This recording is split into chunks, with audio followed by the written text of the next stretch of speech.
very harmful. So it kills people. Oh, yeah. You're a lawyer? Hell no. I hate lawyers. I just work for them. Hello, everyone. May you always be given health and happiness. Today, we're diving into the powerful true story behind the 2000 film Erin Brockovich, a movie that proves one woman can change everything. In this emotional and inspiring breakdown, we follow a single mother with no legal training who helped win a historic $333 million settlement against a massive corporation. Get ready for a deep look at how one bold, relentless woman became a symbol of justice and an inspiration to millions. This is Erin Brockovich. Let's break down. The film begins in the middle of an interview between a company's Herm and Erin Brockovich, a woman who is twice divorced, unemployed, and currently bankrupt. During the interview, she explained that she never graduated from high school and had no qualifications as a medical professional. Erin just said that she often sees a nurse when taking care of her children. And she said she was a fast learner. But predictably, the HRD was not impressed with Erin's portfolio and her application was rejected. Erin returned to her car, which turned out to have received a parking ticket. As if the trials had not stopped, when on the road, she was hit by a car coming from the side. Even though at that time, the traffic light was already green for Erin. Another day, Erin is referred to meet with Edward Masry, a lawyer who will help her in court. Long story short, when in court, Erin sat as a witness, telling what happened. At first, everything went smoothly. Erin managed to get the judge's attention. Until the statement from the opposing lawyer touched on her personal problems, having been married twice. So it was considered that Erin was desperate to take care of 3 children alone. Moreover, now, she doesn't have a job. Hearing this, Erin became uncontrollably angry. Looked like a pretty good meal ticket. Objection. That smashed in my neck. Besides not having health insurance, which means she is now in debt to the hospital, she also has no money in his You account. told me I had a good shot. I had no shot. Erin went home. While she was away, she always left her children with the neighbors. At that time, her neighbor said that next week she would move to his son's house. So she can no longer help Erin to watch over her children. I sat in the steam with her to try to loosen it up. That day, she found that his youngest child had a fever and a cough. Of course, this worried him. The money in my pocket is limited. The child is sick and needs to go to the doctor or buy medicine. But food supplies are also running low. Erin even had to eat canned fruit for dinner, so that her children could eat the food that was available. The next day, Erin looked for job vacancies in the newspaper. But phone call after phone call was made. No one answered. Erin. Long story short, one day at his office, Edward saw Erin there. He called Donald and he was told that Erin wanted to work in that office. Edward then greeted Erin and asked how she was. Erin was angry because Edward didn't give any news, even though Erin had often called and left messages. Even though she is his client. Because she needed money, Erin begged to work at Edward's office. Luckily, she was accepted. Then she immediately got a task and a room to work in. I'm sorry about that. I don't really need am. pity. I need a paycheck. I'm smart. I'm hardworking, and I'll do anything, and I'm not leaving here without a job. At that time, Erin asked Edward about the advance on her salary. But because the person who was taking care of it was away, finally, with understanding and not wanting to belittle her, Edward gave her $100 because he knew Erin was short of money. Okay, thank you. Oh, for Pete's sake. Here. Where do you think your paycheck comes from? Here. Because her old neighbor had moved, Erin hired a babysitter to look after her children. At night, when she was putting her children to bed, she heard a loud noise from a motorcycle exhaust, which turned out to be coming from her new neighbor, a man named George, a Harley-Davidson enthusiast. She got angry with George and explained that she had a baby and 2 young children. George apologized and tried to get to know Erin and asked for her phone number, then asked her out for dinner. But Erin just went in without further ado. One day, after a long workday, Edward asked Erin to check the files. At the same time, he also asked Erin to pay attention to her fashion style, because the office residents were a bit disturbed by Erin's clothes. Rethink your wardrobe a little? Why is that? But Erin refused and still wanted to wear what she wanted to wear. You might want to rethink those ties. Hours passed. Erin was confused by the files she was checking, so she asked Anna. Anna said, "You've been working here for a long time. If you don't know what to do, I can't help you," she said. When Erin came home from work and wanted to pick up her children, she was surprised that no one was at the babysitter's house. So she rushed home and checked on her children in their respective rooms. But they weren't there either. Finally, she went to George's house and found that they were all still there, still eating burgers. What the hell happened? Hey, hungry? George said the babysitter dropped them all off without saying anything. Luckily, George was there, so the children were safe. George may look like a thug, but he is actually kind to Erin's children. He even offered to look after Erin's children because he currently has no work, rather than entrusting his children to an irresponsible woman. At first, Erin refused, but because George was so nice, she finally agreed. Before going to bed, Erin went back through the files about medical records mixed with real estate documents. She saw an offer from the PG&E company in San Francisco to buy the Jensen family property in California. In the same file, there is also a report about the Jensen family's blood samples, which showed several abnormalities, such as increased white blood cells as an indication of infection or inflammation in the body. Erin became interested to find out, why is there a medical report in that file? So she wanted to investigate it. Erin asked permission from Edward, who happened to be in the middle of a phone conversation. Sorry. Would you mind if I investigate this a little further? Investigate what? Without paying attention to the details of Erin's request, Edward allowed her to do so. That day, Erin left for an investigation, and at the same time she could get away from her office. She arrived in Hinckley, California, to visit Donna Jensen. They also discussed. Donna tells Erin that the Pacific Gas and Electric Company, or PG&E for short, is adamant about buying her house, even though Donna doesn't want to sell it, unless it's at the price she wants.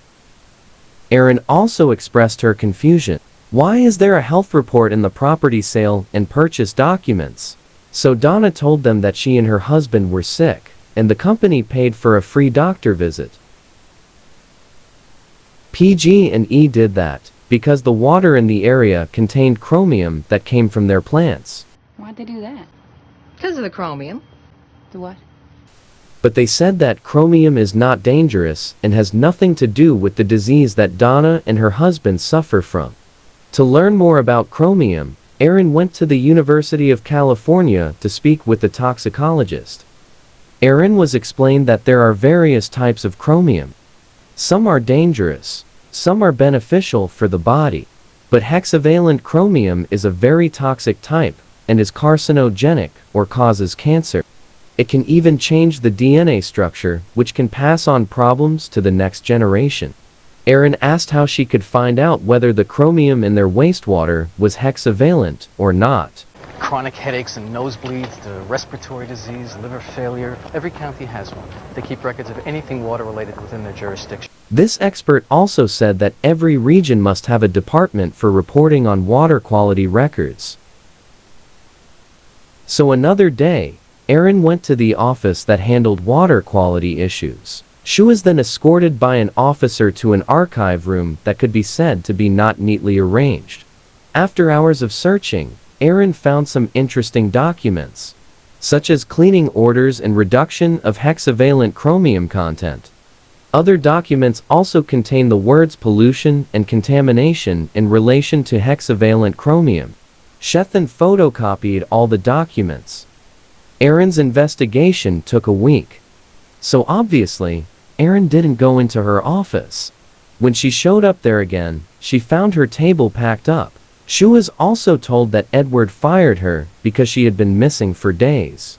Moreover, Erin didn't leave a message and just left like that. Edward offers Erin to find her another job, but Erin refuses and then leaves. When she got home, she saw George trying to fix the leaky kitchen sink. Erin was very angry and unfriendly, then told George to leave. George tries to calm and comfort Erin, who has just been fired. The two of them became closer. The babysitter has now become Erin's partner. Long story short, Erin was checking job ads again until she heard her doorbell ring. It turned out that it was Edward who came to ask her something. Edward said that a toxicologist from the University of California called and gave an answer to Erin's question about the safe limit of the amount of chromium that should be in the human body. Erin also said she would explain it to Edward if she was rehired. Edward apologized because he thought Erin went to have fun, not work. So Erin tells him about her investigation into the sick Jensen family and what the company said about chromium. She also said she had managed to get a copy of the water inspection files, but she asked Edward for a raise. Erin then went back to Donna and explained that the water they had been using was heavily contaminated with highly toxic hexavalent chromium and that PG&E was not telling the truth. Besides, the doctor who said that Donna and her husband's illness had nothing to do with chromium was a doctor paid by the company. That's why they cover up things that have already happened. After processing the information, Donna immediately told her children to get out of the pool. Back at the office, Edward requests all of the documents Erin faxed to PG&E's corporate claims department. Just 2 sheets of documents were sent. They immediately responded. Long story short, PG&E sent a representative, Mr. Foyle. He came up with a new offer to buy Donna's house, which was originally offered at $66,000 to $250,000, an amount that was much higher than the market for their house. But Edward refused, saying that the money would not come close to what the family would spend if they had to go to the doctor in the future. Mr. Foyle said he sympathized with the pain Donna and her husband were suffering, but it was not his company's fault. Edward said that he would try to make the offer to Donna, but he doubted that Donna would accept his offer. Foyle then tries to scare Edward by saying that his company's current value is $28 billion, and warns Edward not to fight a corporation with such power. PG&E is a $28 billion corporation. I didn't know it was that much. Wow! One night, a couple named Tom and Mandy came to see Erin at her office. They told Erin that they were neighbors of the Jensen family. They said that PG&E bought their house a year ago, so now they are moving somewhere else. When they were still residents there, dozens of their chickens became sick and died from tumors. They then showed the photos to Erin. Mandy also said that she had 5 miscarriages, and all of this may have something to do with the contamination from hexavalent chromium that Donna told them about. Because of this case, Erin was so busy that she always came home late every day. Her son, Matthew, was a little annoyed with his mother for never being home. Even if so, Erin's mind must be focused on the PG&E case that is getting bigger every day as she receives more and more residents with health problems that are very likely related to water pollution. On one occasion, Edward and Erin visited Donna and also some of the residents there. They informed her of the company's $250,000 offer. They still want to fight to raise the price of health compensation. And Edward also told them that the payment was 40% of what they would get later. It sounds completely inhumane, but Erin then helps explain to them all that it's a reasonable number, considering Edward also has employees.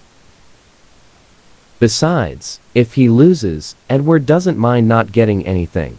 This means that the longer this case drags on, the more Edward will spend without any income. Listening to Edward, who also took a risk on this case, they agreed to sign the contract. Another day, Aaron is still walking around the Hinckley area to collect as much evidence as possible. Like children who develop rashes on their bodies, there was also a child of a married couple who had colon cancer and died. She also met another couple who had a child with cancer. Such a small child already has to suffer. Seeing this, Erin became even more determined to fight PG&E and fight for justice for the residents of Hinckley. Because she wanted to fight for it, Erin then told Edward not to discuss the property price with PG&E. Erin also wants Edward to sue PG&E for the water pollution and all the health problems surrounding the residents. Edward refused, because he was worried that such a big company would bury his company, and also the career he had built over 30 years. But Erin then assured Edward that she would gather all the evidence and witnesses that would support it. Hearing this, Edward agreed. Erin began gathering supporting evidence. She took a water sample. She also found a dead frog in the water source for autopsy. Erin even dared to take water samples from a well near the company until she was almost arrested. Because of her actions, Erin once received threats by telephone because she was often caught coming to the water records office. Long story short, 9 months later, Edward and Erin promote the case at a field party with many Hinckley residents in attendance. They handed out information flyers about what they had received, hoping for some feedback from people who know something. Before going home, Donna introduced Erin to Nelson Perez, someone who used to work at PG&E. From this person, Erin got a lot of information. The cooling water for the compressor machines required by the cooling tower is collected in an unconfined pond, so that water containing hexavalent chromium seeps into the soil and also contaminates groundwater. Erin was also shocked when she learned that this had been going on for 14 years. Which means, millions of gallons of contaminated water have reached the groundwater. Listening to the information Erin gave, Edward became increasingly nervous because he was worried that he would not be able to bear the burden of such high costs. Plus, this case has been going on for months without any income for him. Erin has already found 411 plaintiffs, making this a huge case. During this time, Edward had to seek external loans to cover the costs incurred. He is even still actively looking for other law firms to share the costs with. But no one wants to accept it. One day, Erin went to visit Donna again, who was lying in her bed. Donna fell ill because it was discovered that she had another tumor growing in her body. But this time, it was a malignant tumor, and the surgeon said they would have to perform a surgical removal on Donna's uterus. Donna was very upset and sad. She begged Erin that they had to win this. Meanwhile, PG&E's central utility in San Francisco has found a way to shirk all responsibility for water pollution. They will claim that they knew nothing about what was happening at their branch in Hinckley. So a judge was called in to decide whether the case was worth taking to court or not. The judge also noted that PG&E had claimed it had understated the toxic levels of hexavalent chromium.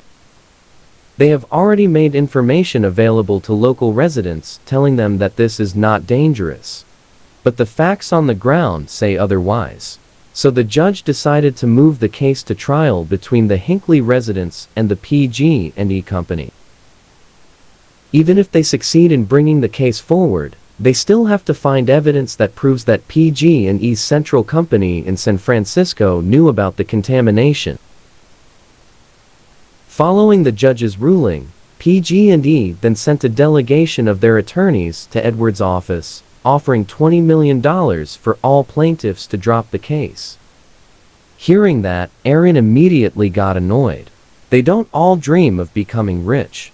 They just want their children to not get uterine cancer or spinal cancer when they reach 20, like our client did, Erin said passionately.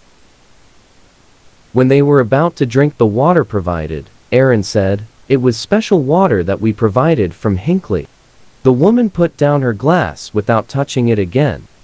Back home, Problems arise when George is fed up with her career as a babysitter. Erin is never around and is always busy with her case. George shows Erin a pair of earrings he bought her 6 months ago, but never got the chance to give her as a gift.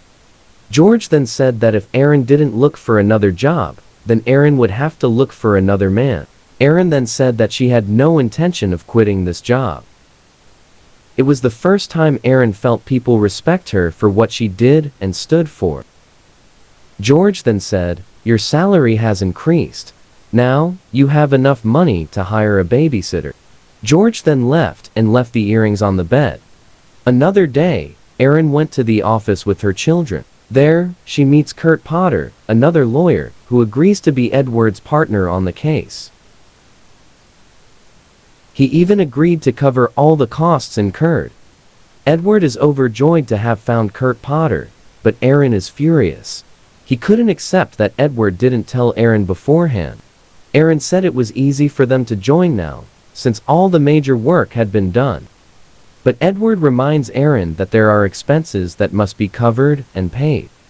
Edward also said that Kurt Potter is a specialist in this case, and this is great news. Another day, at home, Erin gets a package from Edward's office. The package contained a check for Erin's salary of $5,000. A letter was written by Edward that Erin could hire a babysitter, and it turns out that Edward also gave Erin a new car. On another day, Edward and Erin meet Kurt Potter and his assistant Teresa. They had a meeting where Kurt Potter explained that PG&E was asking them to go to arbitration, which is a trial where the dispute is resolved without a jury and the judge's decision is final and there is no possibility of appeal. Kurt Potter explained that this was indeed risky, but the positive side was that the trial could be faster. Not being able to appeal may sound bad, but considering they are up against a large corporation, a trial with an appeal would take a long time, possibly 10 to 15 years. And big companies like PG&E with unlimited funds will do it. Erin also said that they should have a jury trial because she had promised the Hinckley residents a fair trial. Erin was shocked when Teresa held a box of work files that Erin had worked on for 18 months. Teresa said that she would fill in the gaps in the files that Erin had collected. Hearing this, Erin also contradicted Teresa that there was nothing that needed to be completed in her work files. Erin then told everything about one of the residents. About him, his wife, his children, their illnesses, their addresses, their relatives, all their phone numbers, and it turned out to be true. What was said at the beginning of the film, that Erin was a fast learner and had an extraordinary memory. One day, Teresa went to Hinckley to interview them and to tell them about the arbitration hearing.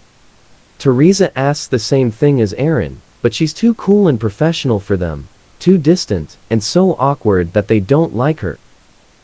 Erin voices her frustration with Edward, as does Edward, who says that Kurt Potter messed him up, and he admits it. The residents of Hinckley don't understand what Kurt Potter is saying through Teresa. In fact, they even plan to look for a new lawyer, because they think they have been lied to. But luckily, Erin was able to mediate. On another day, Edward and Erin arrange a meeting for all the citizens of Hinckley in the Great Hall. Edward explained to them that the only viable solution was an arbitration hearing. Because if they had a normal trial and won, PG&E could have hung around forever with appeals, and the residents wouldn't have gotten their money for years.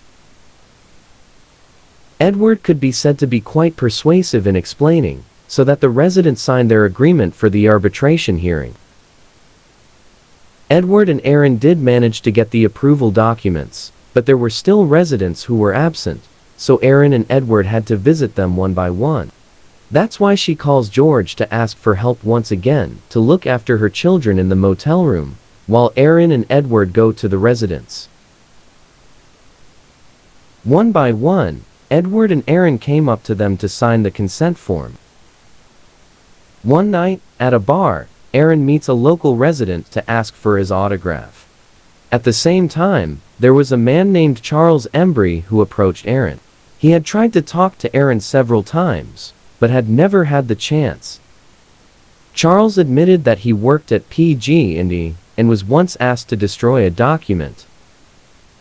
Charles knew and understood that he was asked to do that because the document would definitely incriminate them. The documents state that PG&E's San Francisco headquarters had knowledge of hexavalent chromium contaminating Hinckley's water. They've known this for a long time from memos and water quality reports. Charles had a brother who died of cancer. His brother was in charge of cleaning the cooling towers. Without complete safety equipment, only medical masks as protective equipment. Charles was asked to destroy the document, but Charles did not do so and kept it until now. It turns out that luck is on the side of good people like Erin. The file was ready to be given to Erin to take revenge on the company for her brother's death. A few days later, Edward and Erin meet with Potter and Teresa with a large stack of arbitration agreements signed by all 634 plaintiffs. Also included are documents provided by Charles Embry. Kurt Potter was shocked and couldn't believe what he saw. Long story short, after the trial, Erin and George went to Hinckley. Erin said to George she wanted to know what George had helped her do. They found Donna Jensen and brought good news. He's gonna make them pay $333 million. And he's gonna make them give $5 million of that to your family. Back to the office where Edward has moved to his new office because he has become a famous lawyer after winning against the giant PG&E company.